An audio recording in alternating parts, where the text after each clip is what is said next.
அரசினுடைய அலட்சிய போக்கு, அரசுக்கு இந்த மாதிரி பிரச்சனைகள்லாம் இருப்பது தெரியாது, தெரிஞ்சாலும் கண்டுக்க மாட்டாங்க. ஏன்னா அவங்களுக்கு இன்றைக்கி வந்து தேர்தலில் எப்படி வெற்றி பெறணும், ஒரு சைடு அவங்கள எப்படி அதாவது ஸ்டிக்கர் ஒட்டி எப்படி டிஜிட்டைஸ் பண்ணி எப்படி பிஆர் ஒர்க் பண்ணணும், எப்படி விளம்பரப்படுத்தணும், அதாவது ஒரு நாளுக்கு 150 கோடி, ஒரு நாளுக்கு 2 கோடின்ற மாதிரி, அதாவது 150 கோடி கடைசி 6 மாதங்களில் செலவிட்டதாக கேள்விப்படுகிறது. உண்மைதான் சார். இன்றைக்கி இப்போ போகிறாருன்னா இன்றைக்கி திருச்சி மாநாடு மிகப்பெரிய ஃபெயிலியர். திருச்சி மாநாடு ஏறக்குறைய 2024 2026 தேர்தலில் அனைத்து கட்சிகளும் அவரவர் தூங்கிடுவார் சார். தூங்கி எதுக்கு லேட் ஆகும், அதுக்குள்ளே சம்பவம் நடந்துடும். சம்பவத்தில் கிட்டத்தட்ட பார்த்திங்க அப்படின்னா அவருக்கு ஏதாவது ஆதாயம் இருக்கான்னு பார்ப்பாரு, அவருக்கு ஏதாவது ஆதாயம் இல்லை, இது நம்ம பேசுகிற அளவு கண்டென்ட்டான்னு பார்ப்பாரு.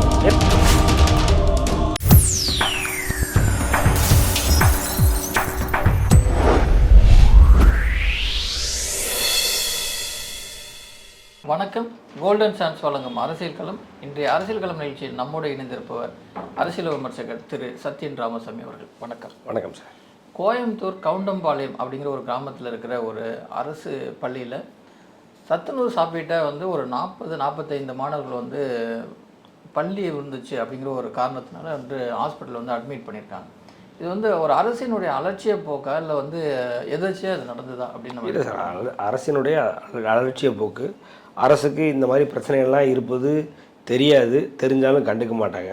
ஏன்னா அவங்களுக்கு இன்றைக்கி வந்து தேர்தலில் எப்படி வெற்றி பெறணும், ஒரு சைடு அவங்கள எப்படி அதாவது ஸ்டிக்கர் ஒட்டி எப்படி டிஜிட்டைஸ் பண்ணி எப்படி பிஆர் ஒர்க் பண்ணணும், எப்படி விளம்பரப்படுத்தணும், கிட்டத்தட்ட ஒரு நாளுக்கு 150 கோடி, ஒரு நாளுக்கு 2 கோடின்ற மாதிரி கிட்டத்தட்ட 150 கோடி கடைசி 6 மாதங்களில் செலவிட்டதாக கேள்விப்படுகிறோம். அதாவது விளம்பர மாடல் அரசு இல்லை விடியா மாடல் அரசு அப்படின்னா ஸ்டிக்கர் அரசாங்கம் அப்படின்றது தான் அதுக்கு சரியாக இருக்கும். இது போன்ற குழந்தைகளுடைய அவலங்கள் இன்னும் அவங்களுக்கு தெரியவே தெரியாது, தெரிஞ்சாலும் கண்டுக்க மாட்டாங்க.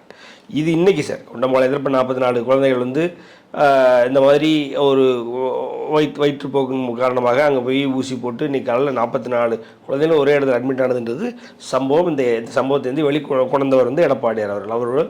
அவர் தான் இந்த சம்பவத்தை இன்றைக்கி இந்தியா முழுக்க தெரியக்கூடிய அளவுக்கு, இந்த தமிழ்நாடு முழுக்க பட்டி தொட்டி எங்கும் பேசக்கூடிய அளவுக்கு ஆனது. இதே மாதிரி இதுக்கு முன்னாடி பல பிரச்சனைகளை இதே மாதிரி நான் சொல்கிறது, இன்றைக்கி நடந்த இதே சம்பவங்கள் இதுக்கு முன்னாடியும் அவர் ஹைலைட் பண்ணியிருக்காரு. இன்றைக்கும் மக்களுக்கு அவர் தேவைப்படுறாரு அப்படின்றதுனால அவர் என்ன சொல்கிறாருன்னு அவர் கேட்டு நம்ம போயிட்டுருக்கோம். ஆனால் இதுக்கு முன்னாடி அவர் ஹைலைட் பண்ணும்போது யாரும் பார்க்கல. இது இன்று மட்டும் நடைபெறவில்லை. ஏறக்குறைய இந்த ஸ்டாலின் அரசாங்கம் எந்த திட்டத்தை திட்டினாலும் இது நடந்திருக்கு.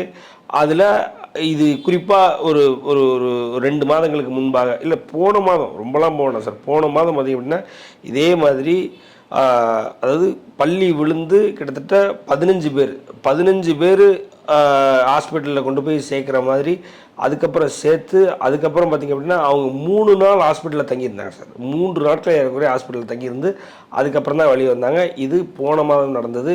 இது பார்த்திங்கன்னா சூலூரில் நடந்தது சார். இது அதுலேருந்து அப்படியே ஒரு மாதத்துக்கு முன்னாடி போனீங்க அப்படின்னா பருப்பு, அதாவது ரைஸும் பருப்பும் ஒழுங்காக வேகாமல் சாப்பாடு கொடுத்ததுனால அதனால் கிட்டத்தட்ட பார்த்திங்க அப்படின்னா 33 பேர் வாந்தி பேதி அது இதுன்னு ஆகி இதே மாதிரி பச்சிளம் குழந்தைகள் இதே மாதிரி நடந்த சம்பவம் இருக்குது. அது எங்கன்னா தஞ்சாவூரில் நம்ம இது பட்டுக்கோட்டையில் இதே மாதிரி ஒரு ஒன்றிய பள்ளியில் நடந்த சம்பவம். ஒரு அரிசியும் பருப்பு வேகாமல் அப்படியே அரைக்குறையாக போட்டதுனால, அது ஆஃப் பாயில்டாக இருந்ததுனால அதன் மூலமாக வாந்தி பேதி.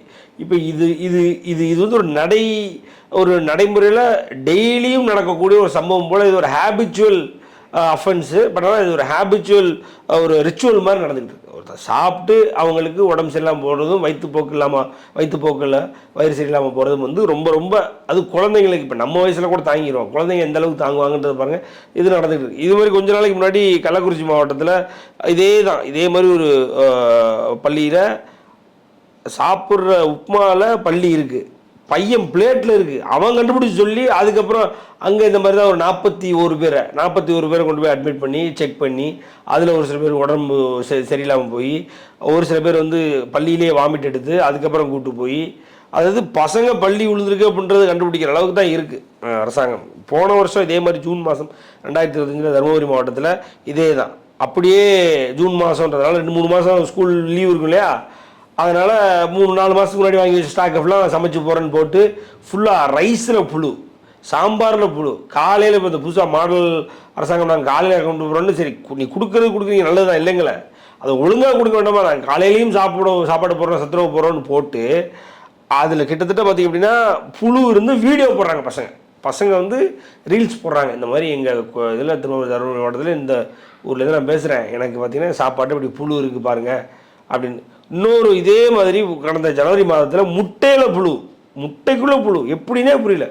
அது இருக்கிறதுல எங்கெங்கெல்லாம் கேவலமாக மலிவாக ஒரு தரமில்லாத பொருள் கிடைக்குமோ அதெல்லாம் தேடி வாங்குறாங்க போல.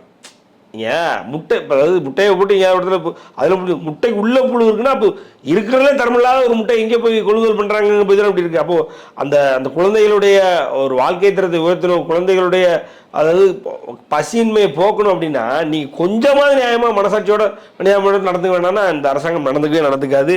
இந்த அரசாங்கம் இதை பற்றி எந்த ஒரு கவலையும் எந்த ஒரு யோசனையும் பண்ணாது. இது மாறாக இதெல்லாம் இங்கே பிரச்சனை போயிட்டுருக்கு. அன்னைக்கு கொண்டு போய் 1,43,00,000 ரூபாய்க்கு ஒரு செலவு வச்சுருக்காங்க. எங்கே மெரினால 1,43,00,000 என்ன செலவுனா கட்டணை தூரும் அறிவு, தொட்டனை தூரும் மனதுக்கு என்ன மாந்திருக்கு கட்டணை தூரும் அறிவுன்னு கட்டணை தூரும் அறிவு அப்படின்றதுக்கு ஒரு செலை. அது என்னவானா எஜுகேஷனல் டிபார்ட்மெண்ட் அவங்களுடைய சாதனையை போற்றும் அளவுக்கு இந்த செலவு இருக்குமா. அதுக்கு 1.25 கோடி. இங்கே சாப்பிட்றதுக்கு வழி இல்லாமல் குழந்தைகள் கஷ்டப்பட்டுக்கிட்டு இருக்காங்க. சாப்பிட்ற சாப்பாடு மூலியமாக உடல்நலக்குறையோட குழந்தைங்க கஷ்டப்பட்டுருக்காங்க. ஆனால் இங்கே எஜுகேஷன் டிபார்ட்மெண்ட் வந்து வேறு மாதிரி செயல்படுது. அதனால் அந்த எஜுகேஷன் டிபார்ட்மெண்ட் பள்ளிக்கல்வித்துறையை வந்து போற்றும் வகையில் அந்த சிலை வந்து எல்லாருடைய பார்வைக்கு இருக்கும் அப்படின்னு சொல்லி நான் செலவு வச்சுருக்காங்க. ஒன்றும் இல்லை சார், எடப்பாடியாரோட ஆட்சியில் 2413 எல்கேஜி யூகேஜி ஸ்கூல்ஸ் 2413 ஸ்கூல்ஸில் எல்கேஜி யூகேஜியை கொண்டு வந்தார். எல்கேஜி யூகேஜி ஏன்னா இப்போ நீங்கள் எனக்கு ஒரு 3 வயசு எனக்கு ஒரு 4 வயசுனா எல்கேஜி கொண்டு போய் பசங்களை சேர்க்கணும். நான் இப்போ எனக்கு பணம் இருக்குது, நான் கொண்டு போய் என் பையனை எல்கேஜி சேர்த்துறேன். ஒரு பணம் இல்லாதவன் கொண்டு போய் எப்படி எல்கேஜி சேர்ப்பான்? இப்போ என் வயசு இப்போ அதே வயசு பையன் என் பையன் ஒரு நடுத்தர குடும்பத்தில் உள்ள ஒரு பையன் வந்து இப்போ எல்கேஜி படிக்கும் பொழுது இல்லாதகிட்டு போயினா எல்கேஜி படிக்க முடியல, ஆனால் 1ஆவது தான் படிக்க முடியுது. அப்போ அதை போக்குன்றதுக்காண்டி எடப்பாடியார் தேடி நல்லதை கொண்டு வரணும்னு கொண்டு வர்றாரு. இவங்க ஏன் இல்லை எல்கேஜி யூகேஜிங்களாம் நடத்த முடியல? காரணம் என்னென்னா இல்லை அந்த ஸ்டாஃப்ஸுக்கு சம்பளம் கொடுக்க முடியல. ஆனால் அந்த ஸ்டாஃப்ஸை நாங்கள் ரிட்டைன் பண்ணுவோம். எப்படி அந்த ஸ்டாஃப்ஸுக்கு சம்பளம் கொடுக்க முடியல, ஸ்டாஃப்ஸை ரிட்டைன் பண்ணி 8th 9th 10th எடுக்க வச்சுருவோம். அதே மாதிரி ஸ்பேஸ் இல்லை. ஒன்றும் இல்லை சார், எல்கேஜி யூகேஜி என்ன 50-100 பேரை சேர்ப்பான். மொத்தமே இன்றைக்கெலாம் ஸ்கூலில் 100-150 பேர் இருக்கிறதே பெரிய கதை. ஒரு 4 பேர் சேருவான். எல்கேஜியில் ஒரு 4 பேர், யூகேஜியில் ஒரு 4 பேர் சேர்றது. இன்றைக்கெலாம் இப்போ நான் வந்து நாங்குநேரிலேருந்து வரேன், என்னுடைய வீட்டு பக்கத்தில் இருக்கிற பள்ளியிலலாம் பார்த்திங்க அப்படின்னா 6வது படிக்கிறது 11 பேர். அப்படி இதே ஒரு 30 வருஷத்துக்கு முன்னாடி எனக்கு தெரியும் 150-200 பேர் படிப்பாங்க. 6வது மட்டுமே எனக்கு சொல்லுது. இப்போது 11 பேர் படிக்கிறாங்க. அப்போ இன்றைய காலகட்டத்தில் என்ன ஒரு 4 பேர் யூகேஜி ஒரு 4 பேர் எல்கேஜி சேருவாங்களா? அப்படிப்பட்ட அந்த எல்கேஜி யூகேஜி பசங்களை படிக்க வைக்கிறது இடம் இல்லைன்னு சொல்லி படிக்க வைக்கிற அந்த இப்போ அந்த டீச்சர்ஸுக்கு சம்பளம் கொடுக்க முடியலன்னு சொல்லி கிட்டத்தட்ட 2314 ஸ்கூல்லையும் எல்கேஜி யூகேஜி கேன்சல் பண்ணிட்டாங்க. ஆனால் அங்கே போய் செலவு வச்சுருக்காங்க. அந்த குழந்தைகளுக்கு சாப்பாடு ஒழுங்காக போட முடியல, அந்த குழந்தைங்களுக்கு ஒழுங்காக கல்வி கொடுக்க முடியல. ஆனாலும் பள்ளிக்கல்வித்துறைக்கு சிலை. இதுதான் அதாவது குழப்ப மனநிலையில் முற்றிலும் குழப்பவாதிகளாக இந்த அரசாங்கம் இயங்கி கொண்டிருக்கிறது. அதனால் வந்து உங்கள் குழந்தைங்கள நீங்கள் கஷ்டப்பட்டு சம்பாதிச்சு ஆடி ஓடி எதையாவது ஒரு சாப்பாடு போட்டு அனுப்பிடுங்க. தயவுசெய்து சொல்லக்கூடாது. இது வந்து ஒரு நெகட்டிவான ப்ரொபகண்டா மாதிரி ஆயிரும். பட் ஆனால் அட்லீஸ்ட் அவங்க சாப்பாடு எடுத்து வச்சு தட்டில் போட்டு சாப்பிடும் பொழுது எங்கள் அரசு கொடுக்கக்கூடிய சத்துணவையோ அரசு கொடுக்கக்கூடிய மதிய உணவையோ இல்லை காலை உணவையோ எதை கொடுத்தாலும் சாப்பிடும் பொழுது அதில் என்ன இருக்குது என்ன ஏதுன்னு கம்ப்ளீட்டாக ஆராய்ச்சி பண்ணிவிட்டு, ஏன்னா இந்த அரசாங்கத்தில் அதிகாரிகள் ஹெல்த் இன்ஸ்பெக்டர்ஸ் இவங்கெல்லாம் இருந்திருந்தாங்கன்னா இத்தனை அவலங்கள் நான் சொல்கிறது இந்த கவுண்டம்பாளையம் மட்டும் இல்லை, ஒட்டலப்பாளையம், தருமபுரி மாவட்டம், பட்டுக்கோட்டை, ஆரூர், கரம்பை, இது எல்லாத்துலேயும் பார்த்தீங்கன்னா வேறு ஸ்கூல்ஸில் மினிமம் 15லேருந்து 50 பேர் வந்து இதனால் அஃபெக்ட் ஆகிருக்காங்க. அதனால் சாப்பிட்றதுக்கு முன்னாடி என்ன சாப்பிட போகிறோம், அதில் என்ன இருக்குது என்ன ஏதுன்னு பார்த்துட்டு சாப்பிட சொல்லுங்கள். சாப்பாடு தன்மை கரெக்டாக இருக்கா, சாப்பாடு வந்து ஒழுங்காக எடுத்து போட்டு சாப்பிட்லாமா, அட்லீஸ்ட் அங்கே இருக்கிற ஆசிரியர்களாக அதை வந்து பார்க்கணும் அப்படின்ற ஒரு ஒரு ஒரு வேண்டி விரும்பி கேட்டுக்கொள்கிறேன். அவ்வளோதான் நல்லா பண்ண முடியும். இது ஒரு புறம் இருக்க, மற்றொரு செய்தியாக இன்றைக்கி வந்து சிவகங்கை நாடாளுமன்ற உறுப்பினர்களுடைய அலுவலகம், அதாவது திரு கார்த்திக் சிதம்பரத்துடைய அலுவலகத்தில் நாட்டு வெடி கொண்டு வந்து வெடிச்சதா வந்து ஒரு செய்தி பார்க்குறோம். திமுக ஆட்சியில் அதுவும் கூட்டணி கட்சியோட எம்பிக்கே வந்து ஒரு பாதுகாப்பு இல்லையா அப்படிங்கிற ஒரு கேள்வி எழுது. உங்களுடைய இல்லை சார், கார்த்திக் சிதம்பரம் அவர்கள் வந்து மனசில் படுவதை பேசுவார். ஒரு எடுத்துக்காட்டுக்கு எனக்கு தெரிய ரீசெண்டாக அவர் வந்து நான் அனுமானிக்கிறேன் சார், மறுபடியும் யார் என்ன ஏதுன்றது நம்ம சட்டத்திட்டத்துக்கு உட்பட்டு சட்ட வல்லுநர்கள் தான் வந்து டிஸ்கஸ் பண்ணி ஃபைனலைஸ் பண்ணணும், ரைட்டுங்களா? ஜட்ஜு தான் எழுதும் தீர்ப்பு யார் பண்ணால் என்ன ஏதுன்றது. ஆனால் இப்போ ரீசெண்டாக பார்த்திங்க அப்படின்னா இந்த ஈரானினுடைய அந்த சுப்ரீம் தலைவர் காமேனி அப்படின்னு சொல்லி ஒருத்தர் இறந்து போனார் இல்லையா, அவரை கொலை பண்ணாங்க இல்லையா, அவரை கொலை பண்ணதை எதிர்த்து வந்து பல பேர் திமுக கூட்டணி கட்சியை சார்ந்தவர்கள், அதாவது குறிப்பாக ஐயா விடுதலை சிறுத்தைகள் திருமாவளவன், ஆளூர் ஷானவாஸ், இன்னும் பல குறிப்பாக இஸ்லாமிய இயக்க தலைவர்கள் அனைவரும் சேர்ந்து ஒரு பெரிய போராட்டத்தை முன்னெடுத்தார்கள். அந்த போராட்டத்தில் பல பேர் பல கேள்விகளை கேட்டாங்க. அதில் குறிப்பாக மோடி அவர்கள் என்ன ஆட்சி பண்ணிட்டு இருக்காரு, மோடி அவர்கள் இதெல்லாம் பார்க்க மாட்டாரா, வைக்க மாட்டாரா, இதை எடுத்து ஒரு கண்டனம் தெரிவிக்க மாட்டாரா, இதற்காக ஒரு துக்கம் அனுசரிக்க மாட்டாரா, அப்படி இப்படிலாம் பேசிட்டாங்க. இவர்கிட்ட என்ன இப்படிலாம் பேசுகிறாங்களா வைக்கிறாங்களா அப்படிங்கவும் இவர் மனதில் பட்டதை பேசுவார். சிதம்பரம் அவருடைய மகன், அதாவது இன்று நான் எப்பவும் சொல்லிக்கிட்டு இருக்கேன், எப்பவும் சொல்கிறேன், காங்கிரஸ் இந்த தமிழ்நாட்டில் மறுபடியும் ஒரு ரீசரக்ஷன் ஆஃப் காங்கிரஸ் அப்படின்னா ஒரு ஒரு ஒரு மீண்டெழுந்து ஒரு மிகவும் ஒரு முக்கியமான கட்சியாக எப்படி 1967க்கு முன்னால் இருந்தோ அதே போல் அப்படிலாம் அதற்கு அட்லீஸ்ட் 10% மறுபடியும் காங்கிரஸினுடைய எழுச்சி இருக்க வேண்டும் என்றால் கார்த்திக் சிதம்பரம் தான் சரியான நபர் என்பதை சொல்லிக்கொண்டே இருக்கிறேன். அப்படிப்பட்ட கார்த்திக் சிதம்பரம் அவர்கிட்ட போய் இது மாதிரி திமுக கூட்டணி கட்சிக்காரங்க உங்கள் கூட்டணி கட்சியில் இதெல்லாம் அப்படி பண்ணுறாங்களா வைக்கிறாங்களோ பிளாஸ்ட் பண்ணிட்டார். ஏங்க அவன் ஈரானில் மோசமானவன், ஈரானில் உள்ள மக்களே கொண்டாடுறாங்க அவன் சாவுக்கு, நீங்கள் எதுக்கு இங்கே போராட்டம் பண்ணிட்டீங்க? சரி போராட்டம் பண்ணுறீங்க, இதையும் மோடியும் நீங்கள் எதுக்கு லிங்க் பண்ணுறீங்க? மோடிக்கும் இதற்கும் என்ன காரணம்? எதுக்கு போராட்டம் பண்ணக்கூடாதுன்ற ஒரு சிவிக் சென்ஸ், ஒரு காமன் சென்ஸ் கூட இல்லைன்னு போட்டு அடிச்சிருப்பாங்க. அது ஒரு காரணமாக இருக்கலாம். இரண்டாவது, அவருடைய காங்கிரஸினுடைய அந்த கட்சியிலேயே அவருக்கு வலுத்த எதிர்ப்பு இருக்கிறது. ஏன்னா காங்கிரஸோட தலைமைக்கும் அவருக்கும் பெருசாக பிடிக்கல.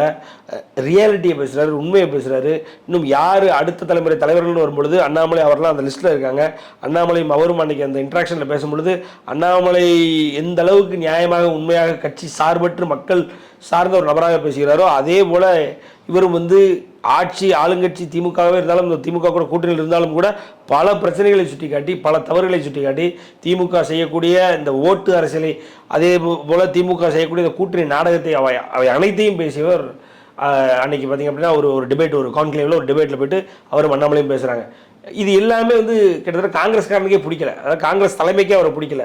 அதுவும் ஒரு காரணமாக இருக்கலாம், திமுகவும் ஒரு காரணமாக இருக்கலாம். இப்படி அவருக்கு பலமுறை தாக்குதல்கள் வந்து அவர் மேலே இருக்குது. ஸோ கார்த்திக் சிதம்பரம் அவர்கள் வந்து கொஞ்சம் சுதாரணமாக பக்கத்தில் ரொம்ப ஸ்ட்ராங்காக, இன்றைக்கெலாம் சும்மா இருக்கவனே பார்த்தீங்கன்னா 4 பேர் ஜி கேட்டகரி அந்த கேட்டகரி இந்த கேட்டகரி வச்சுருக்காங்க. நீங்கள் சிதம்பரத்தினுடைய மகன், முன்னாள் ஃபினான்ஸ் மினிஸ்டர் சிதம்பரத்தினுடைய மகன், சிட்டிங் எம்பி, உங்களுக்கு இப்படி ஒரு பாதுகாப்பின்மை என்பது மக்களை அச்சுறுத்த செய்யும். ரெண்டாவது, உங்கள் நலம்பெரும்பியாகிய பலர் இருக்கிறாங்க இங்கே. கார்த்திக் சிதம்பரம் வந்து மக்களுக்கு பொதுவானு நினைக்கிறேன், நானும் அனைவரும் நீங்களும் கூட இருப்பீங்கன்னு நினைக்கிறேன். அப்போ அப்படிப்பட்டவர்களுக்கு வந்து நீங்கள் நல்லா இருக்குன்றது ரொம்ப இம்பார்ட்டன்ட். ஸோ அதனால் நீங்கள் அதை பார்த்து பொறுமையாக, செக்யூரிட்டின்றது ரொம்ப இம்பார்ட்டன்ட். நீங்கள் என்ன தான் பேசுகிறீங்க வைக்கிறீங்கனாலும் வந்து இன்றைய காலகட்டத்தில் கூட இருக்கவே முதல் ஊற்றிட்டு போயிடுவான். உங்கள் காங்கிரஸோடைய வரலாறு எடுத்துக்கிட்டீங்க அப்படின்னா கூட இருக்கவன் தான் உங்கள் தலைவர்களை கொண்டவன். அப்போ அப்படிங்கும் பொழுது நீங்களும் கூட இருக்கிறவங்கள்ட்ட கொஞ்சம் சுதாரணமாக இருந்துக்கணும். அது ரொம்ப முக்கியம் அப்படின்றத அவர்கிட்ட ஒரு ஒரு ஒரு இதை கோரிக்கையாக வைக்கிறேன், அவ்வளோதான். இன்று தமிழ்நாட்டிற்கு மீண்டும் வந்து பிரச்சாரத்திற்காக திரு மோடி அவர்கள் வந்திருக்கார். அது வர்றதுக்கு முன்னாடி அவர் வந்து ட்வீட் வந்து ஒன்று தமிழில் என்ன போட்டிருக்காரு அப்படின்னா, என்டிஏ உடைய பலத்தினால் திமுக ஆடி போய் உள்ளது அப்படின்னு சொல்லி சொல்கிறாரு. உண்மைதானே சார்? இன்றைக்கி இப்போ போகிறாருன்னா அன்றைக்கி திருச்சி மாநாடு மிகப்பெரிய ஃபெயிலியர். திருச்சி மாநாடு ஏறக்குறைய 2024 2026 தேர்தலில் அனைத்து கட்சிகளும் அவரவர் சக்திக்கு ஏற்ப மாநாடு போடுகிறார்கள். அந்த மொத்த மாநாடுகளிலும் ஒரு ஃப்ளாப் மாநாடு, ஒன் ஆஃப் த ஃப்ளாப் இது பொதுக்கூட்டம் என்றால் அதுதான் திருச்சி மாநாடு. அப்போ அதை வந்து பார்த்தீங்க அப்படின்னா அவர் பார்க்குறார். ரெண்டாவது, இன்னைக்கு அவருக்கு ஒரு வரவேற்பு, அந்த வரவேற்பினுடைய எதிர்பார்ப்பு இன்றைக்கி கிட்டத்தட்ட அவர் தமிழ்நாடுக்கு வருகிறார் என்பது தமிழ்நாட்டு மக்களை எதிர்பார்த்து காத்திருக்கிற ஒரு சூழல் இருக்கிறது. தமிழ்நாட்டு மக்கள் அவருடைய வருகை, அவருடைய பேச்சு, அவர் என்ன பேச போகிறார், என்ன சொல்ல போகிறார், என்ன ஏது, பல கேள்விகளுக்கு தீனி போட போகிறார், பல வாய்களை அடைக்கப் போகிறார் என்பது அனைவருக்கும் தெரியும். ஸோ அந்த எதிர்பார்ப்பு அதெல்லாம் அவர் வந்து அனலைஸ் பண்ணுறாரு. ஏன்னா அவருக்கு இன்றைக்கி பார்த்திங்க அப்படின்னா செல்வாக்கு, ஒரு இந்தியாவிலேயே செல்வாக்கு இருக்கிறது. இந்தியாவில் இந்த ஒரு பர்டிகுலர் ஏரியாவுக்கு வரப்போகிறாருன்னா அவர் வரப்போகிறாருன்னா இந்த எக்ஸ்பெக்டேஷன் என்ன இருக்குது அப்படின்றத பார்ப்பார். ஸோ அப்போ உளவுத்துறை இது போன்ற ரிப்போர்ட்லாம் அவருக்கு போகும். அப்போ அந்த ரிப்போர்ட்டின் அடிப்படையில் உண்மை. ஏன்னா இன்றைக்கி திமுக நடத்தக்கூடிய ஆளுங்கட்சியினுடைய ஒரு கூட்டத்துக்கு கிட்டத்தட்ட 10 லட்சம் பேர் பார்த்த ஒரு கூட்டத்துக்கு 2 லட்சம் பேர் கூட போகல. ஐயா ஸ்டாலின் அவர்கள் மேடை ஏறும் பொழுது கிட்டத்தட்ட ஒரு 60% நாற்காலிகள் காலியாக இருந்ததாகவும், அவர் பேச ஆரம்பிக்கும் பொழுது 70% நாற்காலிகள் காலியாக இருந்ததாகவும் சொல்லப்படுகிறது. என்றால் அது திமுகவுடைய ஆட்சி அவலத்தை காட்டுகிறது. ஆனால் அதற்கு மாறாக இங்கு எப்பொழுதுமே ஆளாத பாஜகவினுடைய ஒரு ஒரு மிக முக்கிய தலைவர் பிரதமர் அவர்கள் இங்கே வரும்பொழுது கிட்டத்தட்ட 10 லட்சம் பேருக்கு மேல் எதிர்பார்த்து காத்து கொண்டிருக்கிறார்கள். அதே நேரத்தில் இன்று கூட்டக்கூடிய கூட்டம் தமிழ்நாட்டினுடைய மிகப்பெரிய கூட்டமாக இருக்கும் அப்படின்ற ஒரு எதிர்பார்ப்பு அவரை வந்து உற்சாகப்படுத்தியுள்ளது. அதுதான் அவர் சொல்கிறார். திமுக வந்து கிட்டத்தட்ட என்டிஏவினுடைய பலத்தை பார்த்து அங்கு பயந்து நடுங்கி கொண்டிருக்கிறது. ஏன்னால் கூட்டம் இங்கு வேறு அங்கு வேறு. இங்கு கூட்டம் முந்தைய கூட்டங்களை விட இங்கு பன்மடங்காக பல லட்சம் மக்களை கொண்டு கூட்டங்கள் நடந்து கொண்டு இருக்கிறது. இப்போ ஒன்றும் இல்லை, அன்னைக்கு பார்த்தீங்க அப்படின்னா பெருந்துறையில் ஐயா எடப்பாடி அவர்கள் பேசிட்டு இந்த சைடில் ஒரு 200 அதிமுக கோடி, ஒரு 50 பாஜக கோடி, ஒரு 50 பாமக கோடி, ஒரு 50 அமமுக கோடி. இதுதான் ஒரு கூட்டணி. இப்படித்தான் இருக்கணும் ஒரு கூட்டணி. நேற்று அந்த திருச்சி மாநாட்டில் ஒரு தேமுதிக பார்க்க முடியல. ஒரு தேமுதிக திருச்சி மாநாட்டுக்கு போகல. ஏன்னா அவன் ஏன் போகிறான்? விஜயகாந்த் கொண்டதே வைதானே. அப்போ இல்லை, அது வந்து திமுகவுடைய மாநாடுல கட்சி இருக்கணும் சார். திமுகவுடைய கட்சியோட மாநாடுனாலும் கூட்டணிக்காரங்க போவாங்க. கூட்டணிக்கு ஒரு அழைப்பு இருக்கும். நீங்கள் பெரிய அளவில் கூட்டணிக்கு அழைப்பு இல்லாத ஒன்லி அதை வந்து பியூர்லி வந்து திமுக சார். அதுதான் மறுபடியும் சொல்கிறேன். இப்போ வேலை பார்ப்பது வேற, அங்கே போகிறது வேற. பட் ஆனாலும் ஒரு எதிர்பார்ப்போட நம்ம சரி அதை விட்டுருங்களேன்.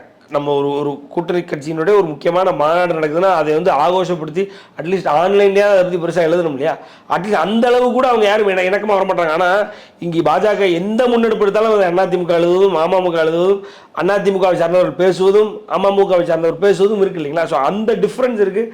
அந்த டிஃப்ரென்ஸ்னால ஆட்டோமேட்டிக்காக என்டிஏவுக்கு இன்னைக்கு இருக்கக்கூடிய ஒரு எதிர்பார்ப்பு, இன்னைக்கு இருக்கக்கூடிய ஒரு பிரபலம்ன்றது வந்து அவங்க இதுக்கு முன்னாடி இருந்ததோடு கிட்டத்தட்ட 2-3 மடங்காக பெரிய இருக்கிறது உண்மை. திமுகவுக்கு அது அரை பங்காக மாறி இருக்கின்றது உண்மை. அதைத்தான் அவர் சொல்ல வருகிறார். தமிழ்நாட்டு மக்கள் தமிழர்களுக்கு எதிரான ஒரு விஷயத்தை வந்து செய்தால் வந்து அதை ஆதரிக்க மாட்டார்கள் அப்படின்னு சொல்லிட்டு மத்திய மந்திரி திரு பியூஷ் கோயல் வந்து நீங்கள் சொல்லியிருக்காரு. நீண்ட நாளுக்கு பிறகு இப்படி ஒரு செய்தியை சொல்வது இப்போ தான் தமிழ்நாட்டை புரிந்து கொண்டார்களா?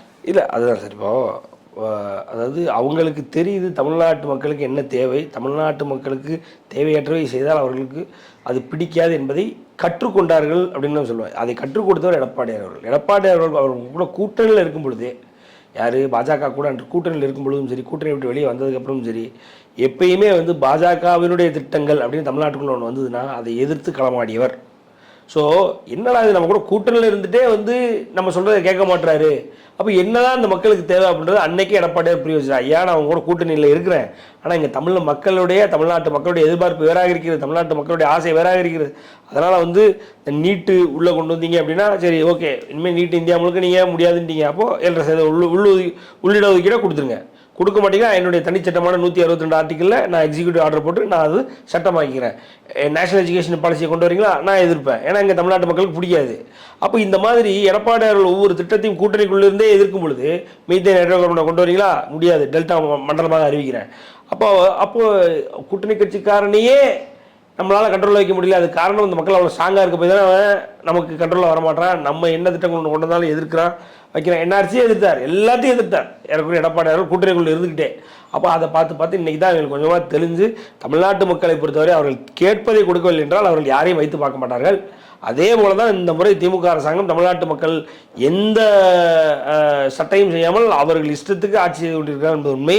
அதனால் இந்த முறையும் திமுகவை இருக்கும் இடம் தெரியாமல் ஆக்கிவிடார்கள். அதனால் தமிழ்நாட்டு மக்களுக்கு பிடிக்காத விஷயத்தை செய்த திமுக இனி திரையில் இருக்காது, திரை மறைவில் கூட இருக்காது என்பதை பியூஷ் கோயல் அவர்கள் கூறுகிறார். அது இல்லாமல் நீங்கள் மோடி அவர்கள் இன்று வருகிறார் என்றால் இந்த ஏன் என்டிஏ வந்து அவ்வளவு பலமாக இருக்கிறது, என்டிஏவை பார்த்து இன்றைக்கி திமுக அஞ்சு நடுநடுங்கி இருக்கிறது என்றால் இன்று 3 மிக முக்கியமான திட்டங்களை கொண்டு வர்றார். ஹைவே ப்ராஜெக்ட்ஸு, மிகப்பெரிய இன்ஃப்ராஸ்ட்ரக்சர் ப்ராஜெக்ட்ஸு, 3 திட்டங்களை மதுரை மாநாட்டுக்காக மதுரை மக்களுக்காக மட்டுமே கொண்டு வருகிறார். அப்போ மதுரையை குறிவைத்தே இந்த தேர்தல் ஏறக்குறைய மதுரையை தாண்டி மதுரைக்கு கீழ் இந்த முறை வந்து என்டிஏவினுடைய பலம் அந்த வெற்றியை பொறுத்து நமக்கு தெரியும். ஏன்னா மிகப்பெரிய வெற்றி என்டிஏ கூட்டணி குறிப்பாக அதிமுகவினுடைய வேட்பாளர்களுக்கு இருக்குது அப்படின்றதுல எந்த மாற்றுக்கருத்துல. மதுரைக்கு கீழே மதுரைக்கு மேலன்னு பிரிச்சுக்கலான்னு வைக்கலாம். இந்த தேர்தலில் மதுரைக்கு கீழ் என்டிஏ கூட்டணி தான். அதனால தான் மதுரையை குறிவைத்து, குறிப்பாக மதுரைக்கு உள்ள தெற்கில் உள்ள மாவட்டங்களை குறிவைத்து இந்த வேலை நடக்கிறது.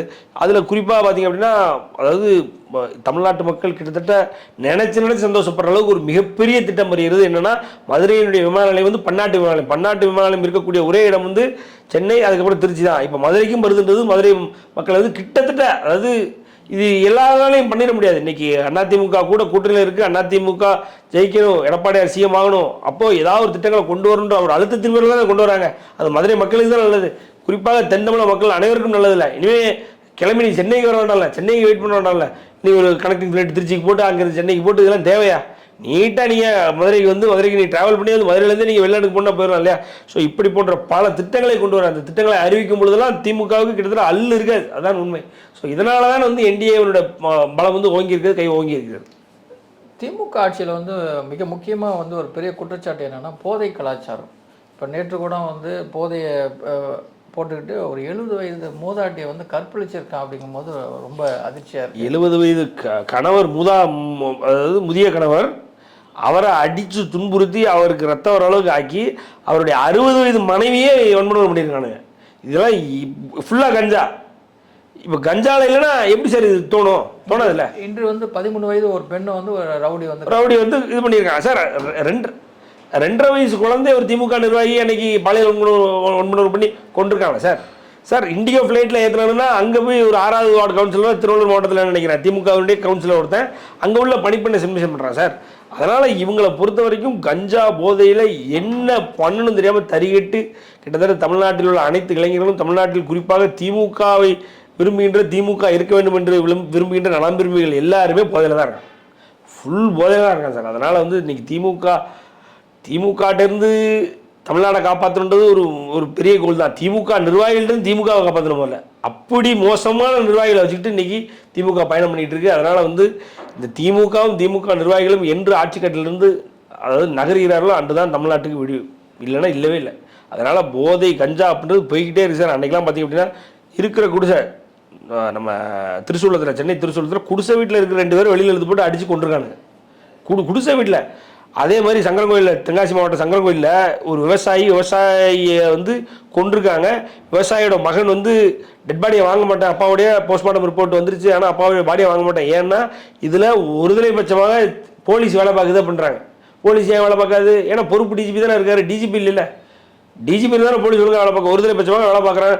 கொண்டுட்டாங்க எங்கள் அப்பா, அதுக்கு நீதி கொடுக்க மாட்டாங்க அப்படின்னு சொல்லி மகன் பேசுகிறான், பேட்டி கொடுக்குறான். அப்படி எங்கே பார்த்தாலும் கொலை தானே சார். 9 பேர் சேர்ந்து நாங்குநேரி பெரும்பத்தில் கிட்டத்தட்ட ரோட்டில் நிற்கவங்களாம் வெட்டி போட்டிருக்கான். ஒரு வடநாட்டுக்காரன் சேர்த்துருக்கான். அவன் இங்கே வந்து இப்படி வெட்டி போட்டு சாவானா, அவனுக்கு என்ன தெரியுமா? ஆனால் சேர்த்துருக்கான். இப்படி அநியாயமாக யாரை எங்கே எப்போ கொள்றோன்னு தெரியாமல் சகட்டு மெனிக்கு கொண்டு விளையாண்டுக்கிட்டு இருக்காங்க சார். இங்கே கொலைக்களமாக மாறி என்றோ மாறிவிட்டது. இந்த அன்னைக்கு கூட எடப்பாடி அவர்கள் தெளிவாக ஒரு லைனில் எழுதியிருந்தார், திமுக ஆண்டதும் போதும் தமிழக மக்கள் மாண்டதும் போதும் எழுதினார். அவ்வளோதான், அதுதான் உண்மை. இனிமேலும் திமுக உள்ளே கொண்டு வந்தீங்கன்னா நம்ம வீட்டில் கத்தி வந்து விழும். அன்னைக்கு தெரியும், ஆகா இந்த திமுக நம்ம மறுபடியும் பண்ணிக்கலாம்னு தெரியும். உன் வீட்டில் இருக்க வயிற்றில் என்னைக்காவது கத்தி இறக்கும்போது உனக்கு அந்த வழி இருக்கும். திமுக இருந்துன்னா இறங்கும், அதில் எந்த மாற்றுக்கிறதும் கிடையாது. தமிழ்நாட்டில் வந்து நடக்கிற குற்றங்களாகட்டும் இல்லை எதனா ஒரு பிரச்சனையாகட்டும், அதை உடனே வந்து திரு எடப்பாடி அவர்கள் வந்து அறிக்கை விடுறாரு, இல்லாட்டினா அதை பற்றி பேசுகிறாரு. ஆனால் அடுத்தது நாங்கள் தான் ஆட்சி அப்படின்னு சொல்கிற திரு டிவிகே தலைவர் விஜய் அவர்கள் அறிக்கை பொதுவாக விடுறதில்ல, அப்படின்னாலும் ஒரு காலதாமதமாக விடுறது. தூங்கிடுவார் சார்.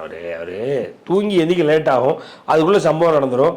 சம்பவத்தில் கிட்டத்தட்ட பார்த்தீங்க அப்படின்னா அவருக்கு ஏதாவது ஆதாயம் இருக்கான்னு பார்ப்பாரு, அவருக்கு ஏதாவது ஆதாயம் இல்லை, இது நம்ம பேசுகிற அளவுக்கு கண்டென்ட்டான்னு பார்ப்பாரு. ஏன்னா அவரெல்லாம் கண்டென்ட் ஓரியன்டாக போவார். ரெண்டாவது அன்னைக்கு அவனுக்கு எழுதி கொடுக்குறவனா லீவில் இருப்பான், சிக் லீவு ஏதாவது பிளான் லீவில் இருப்பான். அப்போ அதனாலே அறிக்கை வராது. இப்போ அறிக்கை வராததுக்கு நீங்கள் எவ்வளோ தூரம் வருத்தப்படுறதுல எனக்கு ஒன்றும் பிரச்சனை இல்லை. அவரு தூங்கியிருப்பார், ரெஸ்ட்டில் இருப்பார். பனையூர் ஆஃபீஸில் அன்றைக்கி ஏதாவது கரண்ட் இருக்காது, அதனால் அவர் வீட்டில் இருப்பார். ஏதாவது அவருக்குள்ளே பிரச்சனைகள் இருக்கும். அப்படி இல்லைனா யாரு கூடயும் ஃபோனில் கடலை போட்டு உட்காந்துருப்பார். இன்றைக்கெலாம் அவர் அதுலேயும் பிஸியாக இருக்காருன்றாங்க. அதனால் அவரெல்லாம் வந்து சும்மா ஜாலியாக ஒரு பாட்டுக்கு இருப்பார். எப்போது திடீர்னு முழிப்பு வந்தோடனே ஏதாவது இருக்காப்பா போடலாமா ட்வீட்டு அப்படிம்பாரு. அப்போது அது ட்வீட் போட்டு அப்படியே இருந்துருவார். அதில் ஒரு சில ட்வீட் வரும், ஒரு சில ட்வீட் வராது. ஏன் ட்வீட் வரலாம் கேட்கக்கூடாது. வர்ற ட்வீட்டை உடனே இவனுங்க எடுத்துகிட்டு அதை வச்சுட்டு கரகாட்டம் ஆடிட்டு சுற்றிட்டே வருவானுங்க. அவ்வளோதான். அந்த கரகாட்டம் ஆடி முடிக்கிறதுக்குள்ள அடுத்த ட்வீட் வந்துன்னா மறுபடியும் அதை எடுத்து சுற்றுவானுங்க. பார்த்தியா என் தலைவர் பற்றி அரசியல் பண்ணிட்டாரு, எவ்வளோ பெரிய அரசியல் ஞானி ஆகிட்டார் அப்படிம்பானுங்க. அதை நம்ம கேட்டுக்க வேண்டியதான். மற்றபடி அவர் என்ன கருத்து சொல்ல போகிறாரு அப்படின்றதெல்லாம் வந்து இன்றைக்கி எதிர்பார்க்குற அளவுக்கு மக்கள்லாம் இல்லை சார். இன்றைக்கி அவர் மேலே மக்கள் என்ன கருத்து சொல்கிறாங்க அப்படின்றதான் இன்றைக்கி எல்லோரும் பார்த்துக்கிட்டு இருக்கான். ஏன்னா இவ்வளவு கேவலமாக அரசியலில் ஒரு கட்சி ஆரம்பித்து 2 வருஷத்தில் கிட்டத்தட்ட சோத்துல அடி வாங்கி சேத்துல எல்லா வண்டியும் அடி வாங்கின ஒரு தலைவனை நான்லாம் பார்த்ததே இல்லை சார். என் வயசுக்கு பார்த்ததில்லை, நீங்களும் பார்த்துருக்க மாட்டீங்க. 60 ஆண்டு காலத்தில் இப்படி ஒரு மகாமட்டமான கேவலமான ஒரு தலைவனை ஒரு கூட்டம் வந்து தாங்கி கொண்டு வருதுன்னா அது இந்த மடக்கு ஊதிகள் கூட்டம் தான். அப்படிப்பட்ட அவர்கிட்ட நீ மக்கள் என்ன எதிர்பார்த்துருக்க மாட்டான், என்ன எதிர்பார்த்துருக்க போகிறான். என்ன விஜய் என்ன சொன்னார், ஃபஸ்ட்டு விஜய் எப்படி இருக்காரு, எந்த வீட்டில் இருக்காருன்னு தேடி கண்டுபிடிக்கிற அளவுக்கு மக்கள் பேசிக்கிட்டு இருக்கான், அந்த கிளிக்கு எழுதிக்கிட்டு இருக்காங்க. அதனால் விஜய்லாம் இன்றைக்கி பொருட்டே கிடையாது. அரசியலில் அவர் 0 ஆகி பிடிச்சிட்டார். தமிழ்நாட்டுக்கு தொடர்ச்சியாக வந்துகிட்டு இருக்கிற பிரதமர் மோடி அவர்களுடைய பயணம் அதிமுக கூட்டணிக்கு எந்த அளவுக்கு ஒரு வலு செய்யும்? இல்லை சார், அதுதான் எல்லா மேடைகளிலும் அதிமுகவுடைய கூட்டணியினர் அனைவரும் வந்து சந்தோஷமாக சிரித்து பேசி வச்சுட்டு மக்கள் முன்னாடி வைப்ரண்ட்டாக பிரில்லியண்ட்டாக இருக்காங்க. ஸோ ரொம்ப வைப்ரண்ட்டாக ரொம்ப க்ளோரிஃபைடான அந்த ஒரு கூட்டம் எல்லாருக்கும் பார்த்தீங்கன்னா கான்ஃபிடன்ஸை கொடுக்குது. பேசுகிறவங்க ஒவ்வொருவரும் கான்ஃபிடென்ட்டாக பேசுகிறாங்க.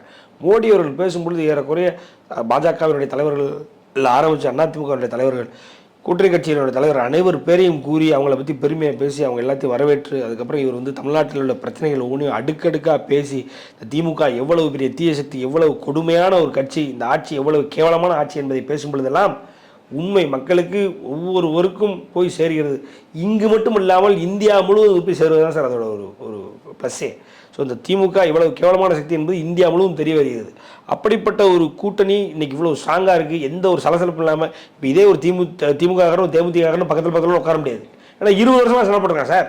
20 வருஷமாக அவனவன அந்த மனம் இந்த மனம் மாறி கிழிச்சிக்கிட்டு கமெண்ட்டில் கெட்ட வார்த்தையில் பேசிட்டு இன்றைக்கி ஸ்டாலினை முதல்வராக ஒவ்வொரு தேமுதிக தொண்டரும் வந்து உயிர்ப்படன் இருக்கின்றன எப்படி இருக்க முடியும்? ஆனால் இங்கே அப்படியா? இங்கே அது பிரச்சனை கிடையாது. இங்கே அமமுகவும் அதிமுகவும் என்னதான் சண்டை போட்டாலும் அமமுகவினுடைய தலைவர் அண்ணன் தம்பி சண்டை, ஆனால் நாங்கள் ஏதோ ஒன்று பண்ணி இதில் திமுக வெளியில் அனுப்பணும், அதுக்கு நாங்கள் 2 பேரும் ஒன்றா தான் இருப்போம் அப்படின்றது ரொம்ப தெளிவாக இருக்காங்க. ஆனால் தேமுதிகவும் திமுகவும் தெளிவாக இருக்காங்களா? விஜய் பிரபாகரன் எங்கே இருக்காரு? எங்கே சார் இருக்கார் விஜய் பிரபாகரன்? எங்கே சொல்லுங்கள்? அப்போ அவருக்கு இஷ்டமில்லாத ஒரு பொருந்தா கூட்டணியில் இருக்காரு. காங்கிரஸில் இருக்கக்கூடிய அனைத்து எம்பிகளும் இன்றைக்கி வந்து பார்த்திங்க அப்படின்னா அதிருப்தியில் தான் இருக்காங்க. ஜோதிமணி உட்பட, மாணிக்கம் தாகூர் உட்பட, நேற்று குண்டு விழுந்த கார்த்திக் சிதம்பரம் உட்பட எல்லாருமே பார்த்திங்க அப்படின்னா அதிருப்தியில் தான் இருக்காங்க. அப்புறம் எப்படி காங்கிரஸினுடைய தொண்டர்கள் வந்து திமுக கூட இணக்கமாக இருப்பாங்க? விடுதலை சிறுத்தைகள் கட்சியும் பார்த்திங்க அப்படின்னா சீட்டு கம்மியாக இருக்குன்னு அவனும் மதிமுக தாயத்தில் அன்றைக்கி எழும்பூர் தாயத்தில் அன்றைக்கி மீட்டிங், ஏன்னா 4 சீட்டு தான் தராங்களாம். இன்னும் இவ்வளோ கேவலமாக போச்சு நம்ம கட்சியுடைய நிலைமை. 1993 அவர் தான் தமிழ்நாட்டினுடைய ஆகச்சிறந்த போராளி வைகோ. 96 அவரை கரவத்து தோக்கடிச்சாங்க. ஆனால் இன்றைக்கும் வந்து அவர் தோற்று ஒரு கடைசி வரை திமுகவுடைய அடிமையாகத்தான் இருக்கக்கூடிய நிலையில் அவர் இருக்கும் பொழுது எப்படி அவங்க சந்தோஷமாக இருப்பாங்க? திமுக கூட்டணியில் கட்சிகள் 30-32 கட்சி இருந்தாலும் யாரும் வந்து ஒரு இணக்கத்துடன் ஒரு செயல்பாட்டுக்கு அனைவரும் ஒத்த கருத்துடன் செயல்பாட்டுக்கு தயாராக இல்லை. ஆனால் என்டிஏ கூட்டணி கம்மியான கட்சிகள்னாலும் ஸ்ட்ராங்கான கட்சிகள், ஸ்ட்ராங்கான தலைவர்கள், தொண்டர்படை வந்து எப்படியாவது இந்த 2026 தன் வசப்படுத்திக் கொள்ள வேண்டும். 2026 திமுக காரன் ஒவ்வொருத்தவங்க எவ்வளோ ஒரு வெறி இருந்ததோ, 10 வருஷம் கழிச்சு இந்த வட்டம் எப்படியாவது ஆட்சியை பிடிச்சிருண்டா அப்படின்ற ஒரு வெறியில் இருந்தானோ அதை விட 10 மடங்கு வெறியில் ஒரு அதிமுகன்னு இருக்கான். ஏன்னா அவனுக்கு தெரியும் இந்த தடவை அதிமுக எழுப்பி நிப்பாட்டினாதான் அதிமுக, இல்லைன்னா அதிமுகவுக்கு அதாவது ஃபியூச்சர் இருக்கான்ற பயம் அவனுக்கு இருக்கு. அந்த ஒரு வெறியில எல்லா கூட்டணி கட்சியோடும் ஒரு இணைப்போட அவங்களோட ஒரு பிணைப்போட பாசப்பிணைப்போட கிட்டத்தட்ட போயிட்டு இருக்கான். ஆனால் அது திமுக இல்லை. ஸோ அதனால மோடி அவருடைய வருகை இது இன்னும் இருக்கும், இன்னும் அது இருக்கும்னா இருக்கப்படும். இந்த என்டிஏ கூட்டணியுடைய வெற்றி மேலும் வலுப்படும் என்பதில் இந்த மாற்று கருத்து இல்லை. நன்றி.